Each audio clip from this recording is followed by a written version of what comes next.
कुछ ऐसा गया मेरा राखी का फेस्टिवल। एक्साइटमेंट के चक्कर में मैं सुबह 4 बजे उठ गई थी। उठते ही मैंने अपने हाथ में झाड़ू ले ली थी और कल रात मैंने अपने हाथ में मेहंदी भी लगाई थी और मैंने अपने घर का सारा काम कर लिया था 6:30 बजे तक। उसके बाद मैंने नहाकर पूजा करी और उसके बाद कचौड़ी बनाने की तैयारी करी।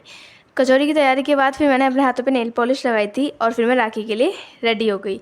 और तब तक दीदी और जीजू भी आ गए थे और हमने फिर राखी बांधने की स्टार्ट करी। फिर पहले मैंने गणेश जी को राखी बांधी, उसके बाद अपने भाई को बांधी और फिर दीदी को बांधी और फिर हम अपनी चाची की तरफ चले गए और वहाँ जाकर भी हमने भाइयों को राखी बांधी।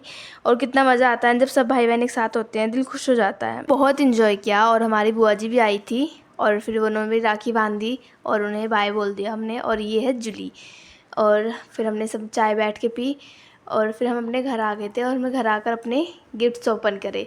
गिफ्ट्स में ये वाला भाई, ये गिफ्ट मेरी बहन ने दिया था मुझे और ये ब्रेसलेट मुझे मेरी बहन की मदर इन लॉ ने दिया था। और फिर हमने कचौड़ी बनाने की कचौड़ी बनाई और तब तक शगुन भी आ गई थी और हमने कचौड़ी खाई और फिर मैं कोल्ड ड्रिंक पी और फिर मैं बातें करी बैठ के।